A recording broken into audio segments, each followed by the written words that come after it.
in Baton Rouge, Louisiana, on video. Think about Pamela Turner, Houston, Texas, killed on video. It took years for them to bring charges in her case, even though they had the video day one. Think about Ronald Green in Louisiana. I mean, had that video for day one, took over a year to bring charges against them. I mean, so many, man, my God. Think about 14-year-old Tamir Rice on video. And why justice didn't move swiftly for any of these black people when they were killed by white police officers. So we have to make the point exceedingly clear. We now have the blueprint, America, and we won't accept less going forward in the future. We won't have black officers treated differently than white officers. We want equal justice under the law. Tyre deserved it, Tamir Rice deserved it, Ronald Green deserved it, Alton Sterling deserved it, Eric Gardner deserved it, Pamela Turner deserved it, all our children. Byron Williams deserved it. I mean, he was killed for riding a bicycle while black in Las Vegas on video. And yet the investigation is still going on over a year. And so we have a precedent that has been set here in Memphis. And we intend to hold this blueprint for all America from this day forward.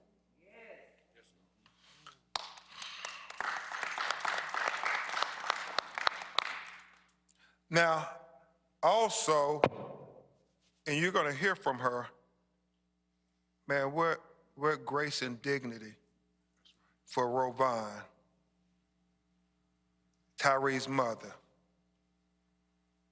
She said previously that she feels God used her son as an assignment. And Bishop Williamson, even though it's very, very painful, and God knows it's tragic, but she believes God used her son as an assignment.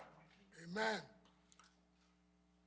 And her and Mr. Wells said this assignment is for reform. Reform that we can try to prevent some of these hashtags of black and brown people being unjustly killed by police. That we can create a Tyre law. That's right. Here in Tennessee. Come on. That's it. That will be that will emphasize the importance of police officers, President Turner, to have a duty to intervene when they see crimes being committed, even if those crimes are being committed by their fellow officers. That's it. That would be the appropriate legacy that we give Tyre Nichols if we really say we want justice for justice. It's not just justice for one family, it's justice for all of us. That's what Rovon is praying for. She wants reform. We want this duty to intervene to become Tyre's law, just like they have carry-on Horn's law in the state of New York. And for those of you who don't know that, sister, as me and attorney McElmore talked this morning, Carrie-Ann Horn was a black police officer. She witnessed one of her fellow officers brutalizing a black citizen. And she intervened and stopped him and got assaulted herself when she tried to stop him. But because she intervened, she was retaliated against and she was terminated and had to fight almost a decade-long battle to get justice because they had no duty to intervene for police officers before her courageous act. And the issue is we have to make it official. We have to make it documented. We got to put it on the books. We have to have notice that police officers, you have a duty to intervene when you see a crime being committed. You expect the people to say something. Well, why don't y'all show us how to do it? You all go first when you see a crime being committed. And then people in our community will feel a lot more safe when they go intervene and say, we saw a crime. When you want us to tell what we saw, well, you tell what you saw too. Amen? Amen. And so this is what Ms. Roe Vaughn and Rodney and Jamal and Kiwana and Michael, his siblings, that's what they want. They want reform with these charges. Now, before I bring Attorney Tony Ramanucci up to give some remarks before we bring the family, we want to underscore just two more points. Number one, the fact that this unit had engaged in this type of brutality before. This unit had engaged in excessive use of force against black citizens before. And Attorney Ramanucci and I plan to make sure that is pointed out in the civil case on behalf of Tyre Nichols, because as citizens have reached out to us and the family about this happened to them. There's a brother who said 4 or 5 days before this happened to Tyre, that same Scorpion unit confronted him while he was in his car going to get pizza. And he said that they used all kind of profanity against him. They threw him on the ground, where the drugs and where the weapons, and he was like Tyre, put a gun to his head. And this brother, after he survived this ordeal, he said he called to the police department twice, to internal affairs, twice. And they never responded to him. If they would have responded to him, we might not be here today. That's right. And so that's why we plan on making sure any citizen in Memphis who had to face the brutality of this Scorpion organized crime unit, I guess as they're distinguished, will come forward. We had an older gentleman, right, Mr. Reed? 66 years old. 66 years old, saying he was confronted by this unit and he was brutalized. And he had pictures of his injuries. And so it was foreseeable. That's it. It was foreseeable that something tragic like this was going to happen when you have police officers given, as Attorney Ramanucci and our legal team discussed, not just immunity, but impunity to trample on the constitutional rights of people who looked a certain color, who lived in a certain community. And so we believe that this was a pattern in practice. And Tyre is dead because that pattern in practice went unchecked by the people who were supposed to check that. And I think we're so thankful to Chief Davis. Now, her leadership through this ordeal should be applauded as an example for other police chiefs. That's it. That's it. And leadership. But we agree with her when she says policy means nothing if you have a culture. If that culture is rotten, you can make all the policy in the world because the culture does not respect policy. We have to make sure that the culture not only respects the policy, but the culture respects the community. That's it. And that is what we have to do if we're going to give Tyre Nichols the proper legacy. And then finally,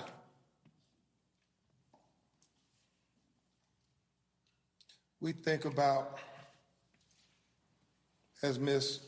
Rovan said, they came to her house and they told her she couldn't go to the hospital. And it wasn't until 4 a.m. in the morning that the doctor called her. They told her that her son had been pepper sprayed and tased and that he was nearby. Never told them where they were at. And so we believe that we cannot allow anybody to ever cover up crimes against our loved ones in our community. It happens far too much in America, and we have to have this conversation over and over and over again until it stops. We have to talk about this institutionalized police culture that has this unwritten law that you can engage in excessive use of force against black and brown people. We have to have this conversation because this institutionalized police culture that suggests you can do this to people in certain communities who look a certain way cannot be tolerated. It doesn't matter if the officer is a black officer, a Hispanic officer, or a white officer.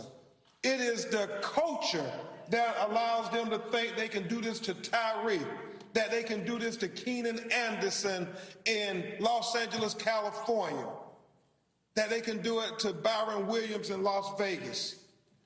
I mean, to come and attack a black man just for riding on a bicycle. It is the culture.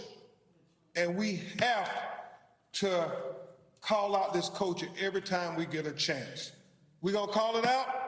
Call it out. Call out the culture. Call out the culture. Call out the culture. Call out the culture. Call out the culture. Call out the culture. Call out the culture. Call out the culture. Call out the culture. Call out the culture. We have to call out the culture. And that has to be the conversation, or those hashtags will continue to pile up quicker than we can keep up. And the only way, this is just the first steps to getting justice for Tyre Nichols. The only way we get full justice for Tyre Nichols is it's the institutionalized police culture that is on trial today.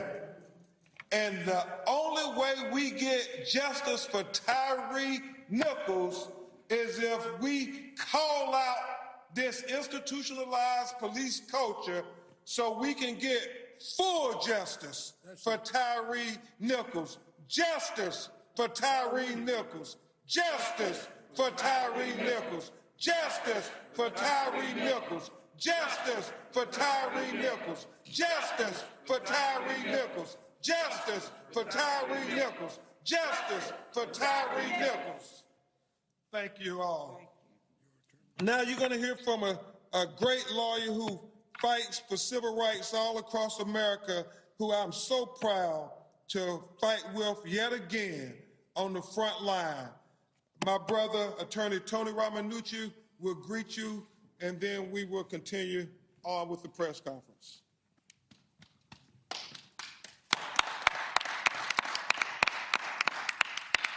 Thank you again, ladies and gentlemen. I do have a few points to cover with you today. We were just here before you a few days ago.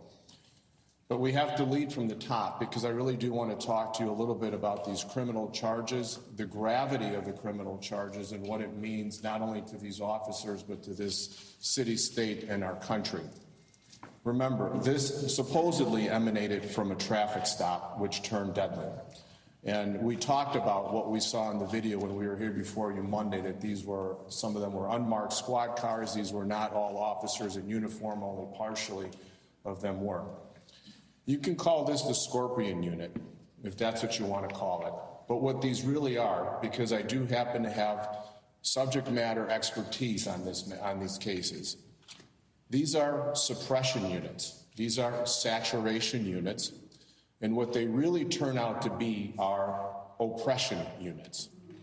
And what they do is they wind up oppressing the people that we care about the most, our children, our young sons and daughters who are black and brown because they are the most vulnerable.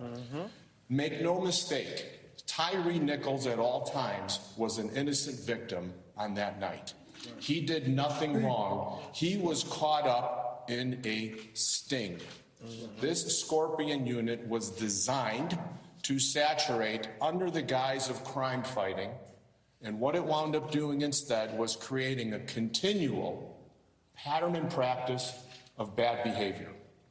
As Ben told you, there are others who are out there who have had similar experiences, and I will dare say that when we get all the records that we need, that we will see a significant delta, a disparity between the use of force of the Scorpion unit and that of the regular Memphis Police Department, and statistically on average across the country.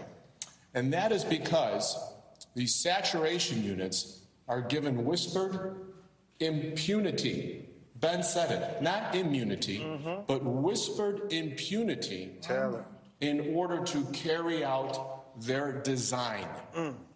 They can't collect guns, they can't find stolen cars unless they unwittingly trap innocent people in this web.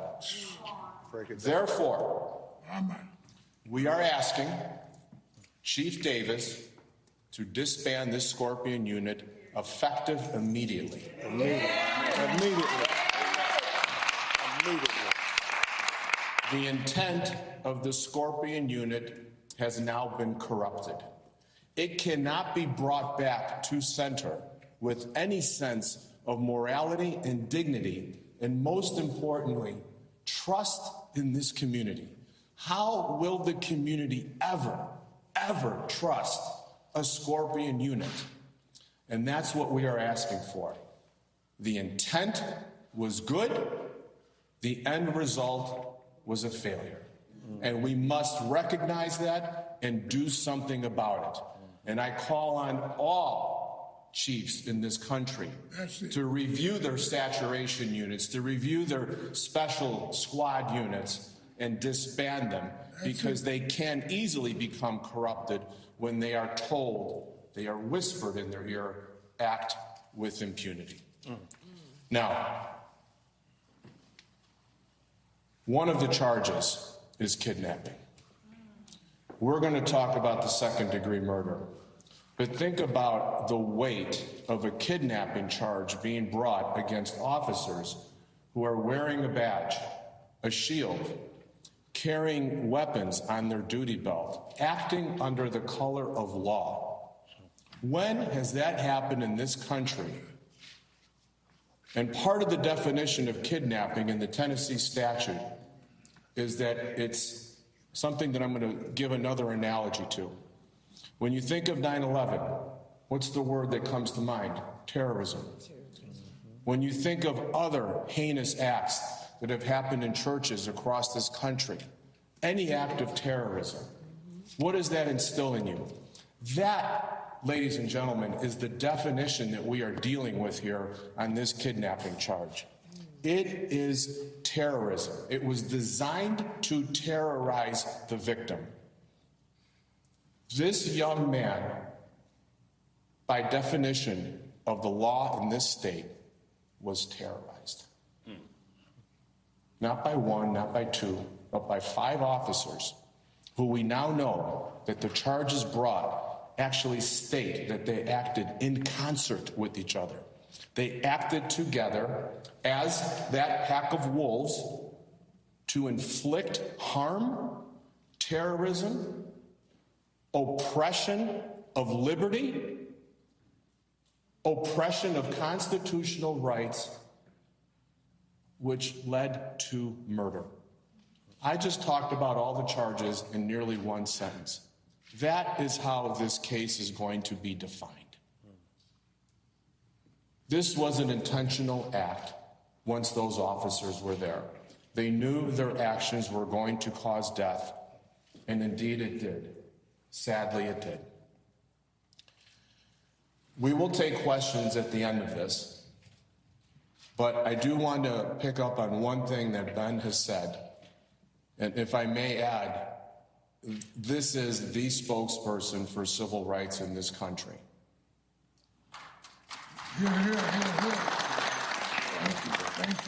We want to know, where are the unions? Where does the Fraternal Order of Police stand on this? We have not heard from you. We want to hear from you.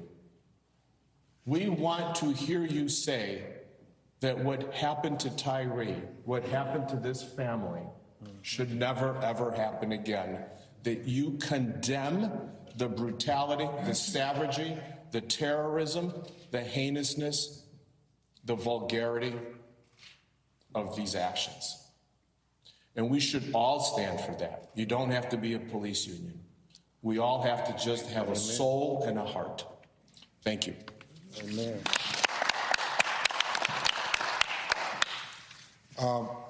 Thank you so much, Attorney Ramanucci.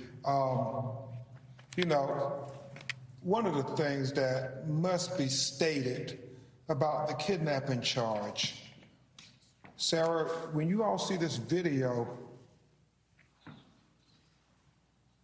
you're going to see Tyre Nichols is calling out for his mom.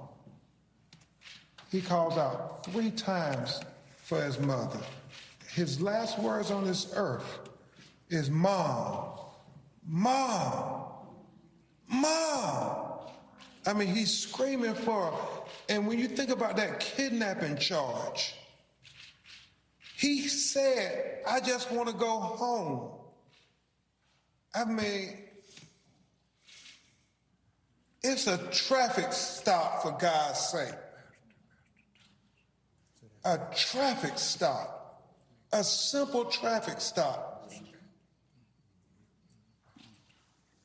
He's kidnapped for a simple traffic stop? Think about that. I mean, yeah, this is such an important case. Such an important case. And I continue to think about people like Terrence Crutcher and people who, for simple things, having car trouble, and they end up dead when they encounter the police. Corey Jones, having car trouble. When black people have simple encounters with police, they end up dead. We don't hear about these things with our white brothers and sisters. We don't see the videos of the police doing the most with white citizens when they're routine, simple matters. And that's why we got to continue to speak to this police culture in America. It does get emotional because I know what you're all about to see, America. And as much as those 5 officers killed Tyre Nichols, it was the police culture in America that killed Tyre Nichols. That's right. So you're going to hear from our civil rights leader here in Memphis. He's standing with many other great civil rights leaders, the SCLC, and I know the National Urban League is also a great presence here in Memphis. But we want to introduce to you one of our co-counsels who is a great civil rights leader here, our NAACP president for the Memphis chapter, Attorney Van Turner. Justice for Tyre! Justice for Tyre! Justice for Tyre! Justice for Tyre! Justice for Tyre! Justice for Tyre! My name is Van Turner, and I'm here for justice for Tyre. I could really go take my seat after that. It's really that simple. There's not much else to say. We know the video would be horrific. We know that this happened at Ross and Raines. I just found out that this was in an area that I represented as a county commissioner. And part of what we did on the commission was put skycop cameras up in that community to help combat crime. Little did we know we would be combating this type of criminal behavior as well. Isn't that something? Yes. We put skycop cameras up to assist the police in fighting crime in our community, and yet they come and commit the very same crimes that we're trying to fight against. But glory be to God that a skycop camera was there to catch what happened. And so we want to again stand with this family. I'm here with my cohort, Vicky Terry. She's the executive director. We fight together for the cause of the NAACP. Know that President Derrick Johnson has sent his regards. He has sent his soldiers down from the national office of the NAACP to stand next to this family. Know that the NAACP national organization is standing with this family, and we will fight to the end. We will fight with Attorney Ben Crump. We will fight with this family. We will fight with Push, and we will fight with all those who are seeking justice for Tyre. We want to thank Pastor Thomas for opening this church up again. Y'all thank Pastor Thomas. Give him a hand. We want to thank all those who are here fighting for justice for Tyre. I was at the candlelight vigil last night, and it was such a beautiful look. All of Memphis came together. Folks who you wouldn't think could come together came together in support of this family. And that's what we're going to do. We're going to stand united. We're going to peacefully protest, but we're going to protest. We're going to make sure that policy is put forth and implemented correctly. And we're going to make sure that Tyre Nichols did not die in vain. Amen. We're going to make sure that he not die in vain. We're going to keep fighting for him. We're going to keep fighting for this family. Y'all pray for this family. Y'all pray for our city. Tonight will be one of the toughest nights that we've ever experienced in this city. But we will get through it. Amen. We will get through it. Amen. Let's stick together. Let's fight together. Justice for Tyre. Justice for Tyre. Justice for Tyre. Justice for Tyre. Justice for Tyre. Justice for Tyre. Thank you very much.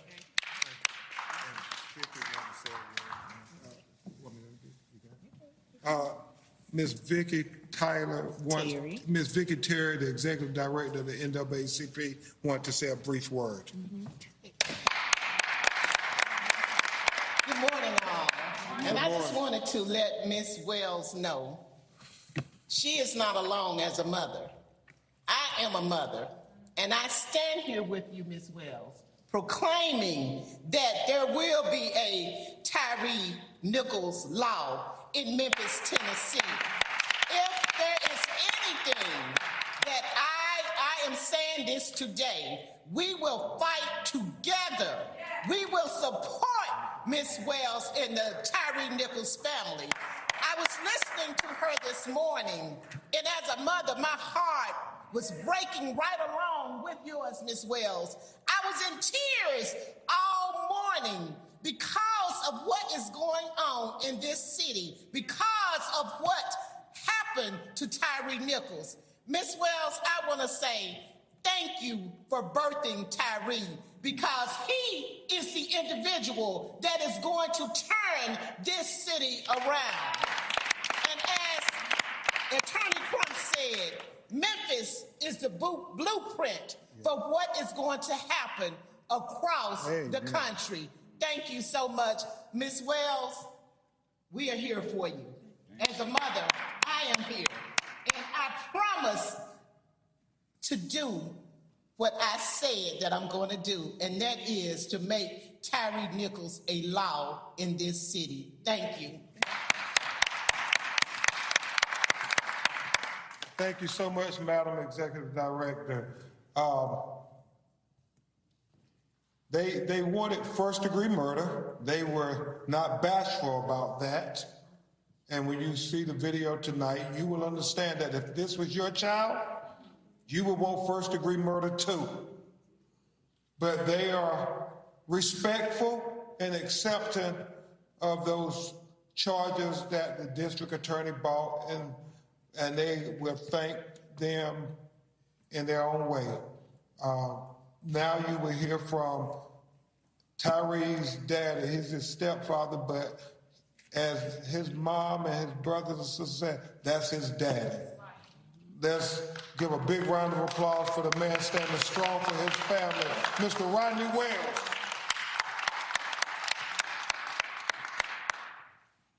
Thank you, everybody, for showing up. I just wanted to say that, as Mr. Crump just stated, I did push for murder one from the beginning. That was my main goal. But as the charges were told to us and they explained to us what the difference between murder one and murder two was, we're very satisfied with the charges. More importantly, we want peace. We do not want any type of uproar. We do not want any type of disturbance. We want peaceful protests. That's what the family wants. That's what the community wants. They're all I got a text today from one of my supervisors about an alert telling her don't be in the crowds tonight. We shouldn't have that. We need to do this peacefully.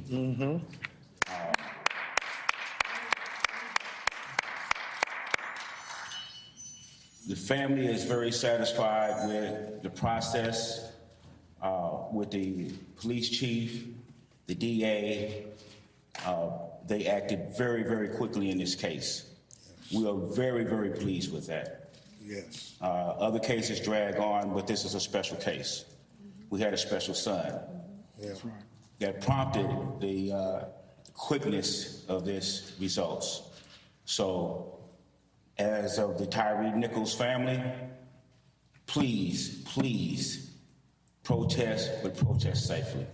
Thank you. Thank you so much, Mr. Rodney Wells. And now we're going to hear from Ms.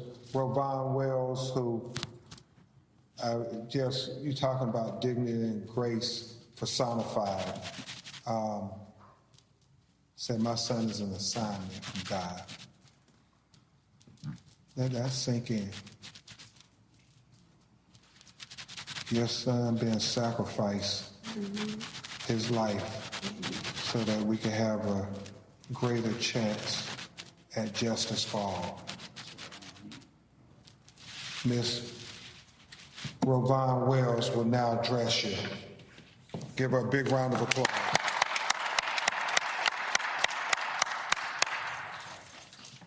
Hello. Thank you all for coming and showing support for my family and my son. I really appreciate everything everyone is doing. My son is looking down, smiling because, you know, it's funny. He always said he was going to be famous one day. I didn't know this is how he was going to, this is what he meant, but if... Take your time. I really don't know what else to say right now. I've said so many things in the last few days, and really I want to say I've never seen the video, but what I've heard is very horrific, very horrific. And any of you who have children, please don't let them see it.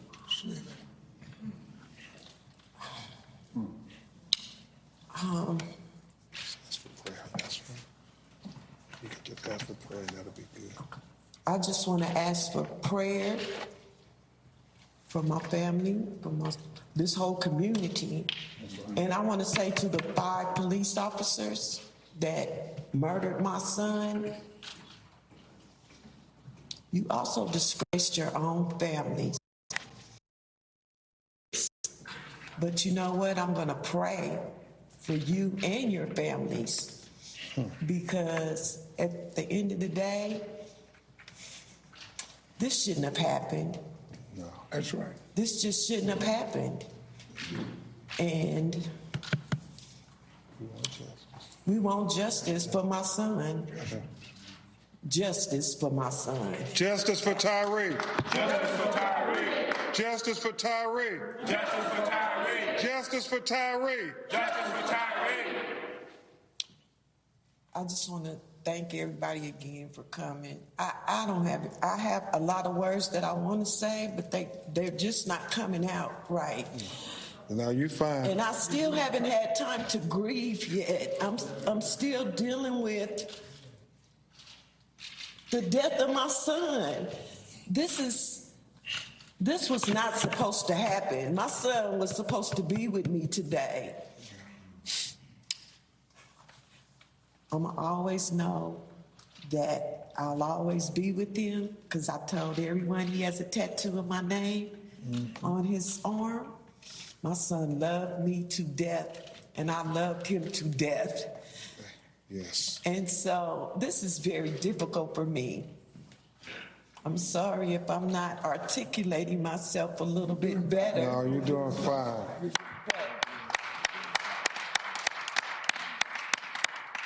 No mother should go through what I'm going through right now.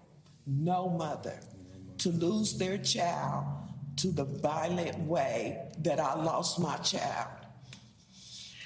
Thank you.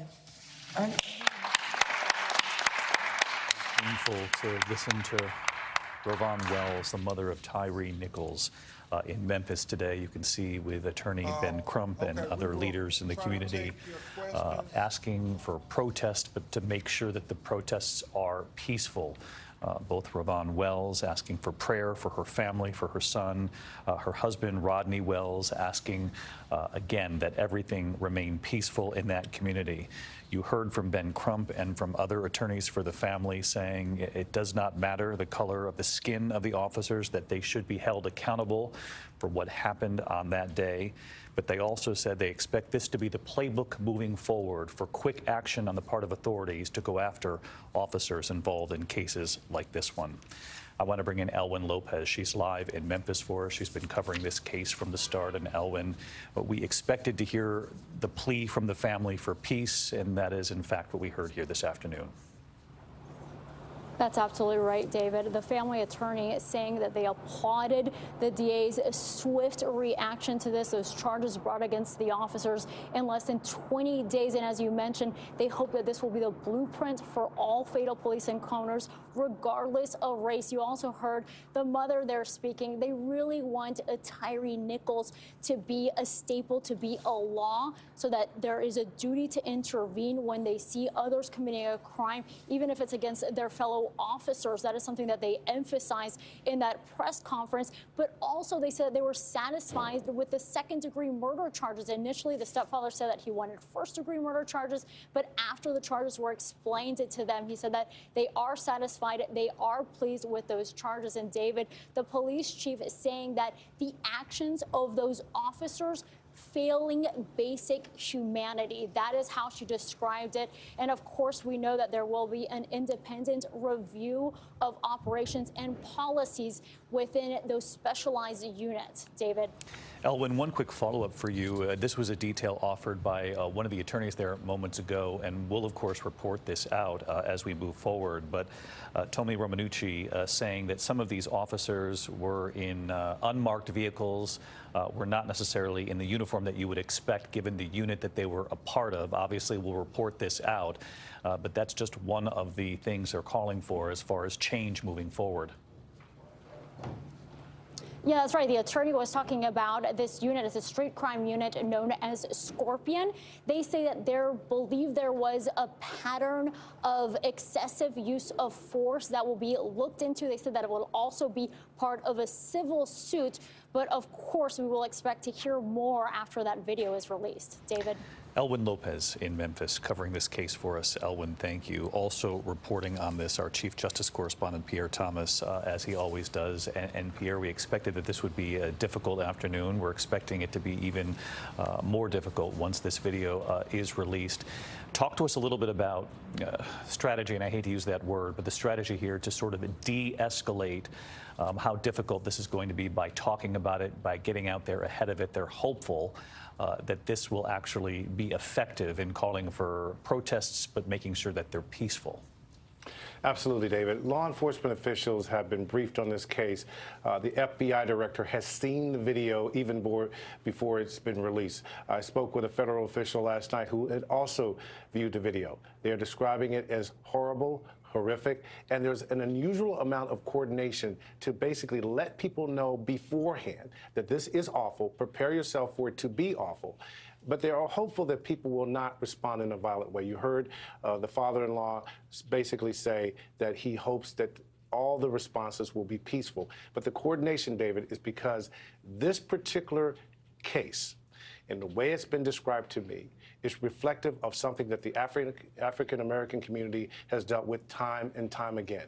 Routine traffic stops ending in death in terms of officers using excessive force. They know it's a painful area for people of color. They know people will want to respond in some fashion. They're just encouraging people to stay calm and to try to get out ahead of it, David. And Pierre, on the issue of race, you and I were talking before we came on the air here today with this special report.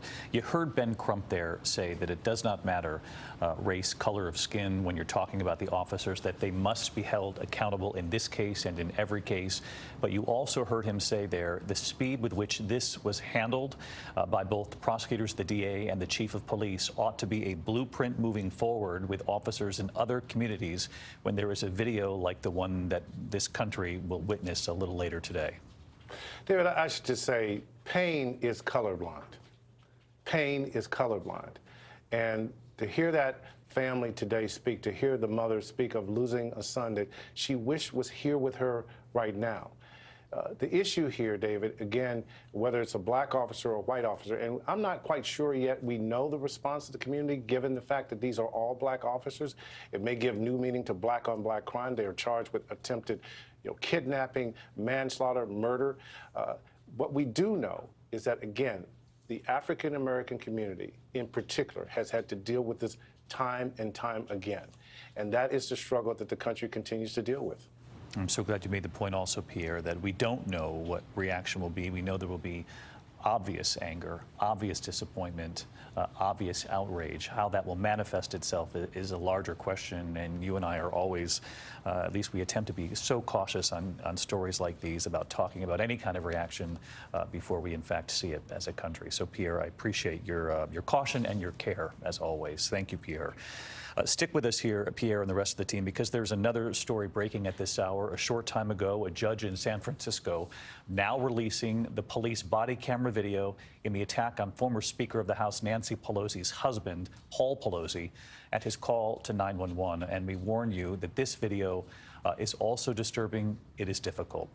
We're not going to show you much of it. Officers arriving to see an intruder at the door holding Paul Pelosi with one hand, both men struggling over a hammer.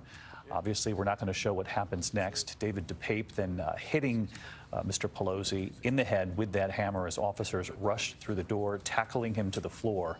He allegedly broke in just after 2 a.m. That was back on October 28th. Paul Pelosi was home alone at the time. There you see at the doorway, Paul Pelosi, David DePape, the hammer, the hand connected. They say drop the hammer, and of course, that's chilling that we're freezing the video there in and of itself. We're not going to move any further than that. Obviously, our team working through this at this hour.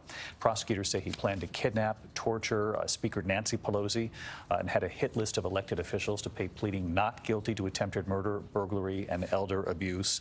We should mention that authorities say it took him 16 blows and an entire body slam just to break through the glass to get into the home in San Francisco on that night.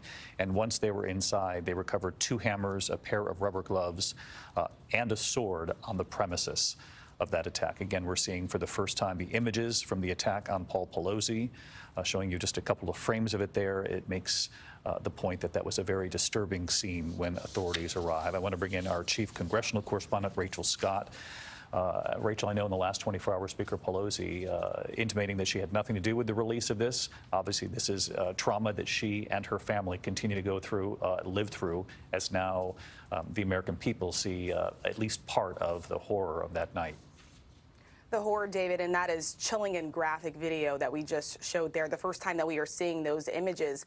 Former House Speaker Nancy Pelosi just moments ago said that she does not have any comment on this right now, that she may have more to say later. She obviously respects the legal system, but she said that this is a long road to recovery at this point for her husband, Paul, that they are taking this day by day, that it could be 3 to 4 months before he actually heals from some of those head injuries that he sustained during this attack. She's also spoken about this in recent weeks, about how guilty she feels herself, that this was an attacker that was on the hunt for her, that was looking for her, and in the end, it was her husband who paid the price, David. Rachel Scott, our chief congressional correspondent, on the release of the videos a short time ago involving the attack on Paul Pelosi, the husband of former Speaker of the House, Nancy Pelosi. Rachel, our thanks to you as well. Obviously a very heavy news day on this Friday as we continue to cover these two stories. The death of Tyre Nichols, his parents speaking moments ago, as Memphis and the country braces for this video that will be difficult later today. Disturbing is the word used to describe it by authorities in that community. And, of course, the Paul Pelosi video as well. Our team will continue to carefully work on these stories throughout the afternoon. We'll be back with a complete report a little later today on World News Tonight. Our coverage continues on ABC News Live, abcnews.com. I'm David Muir in New York. Good day. This has been a special report from ABC News.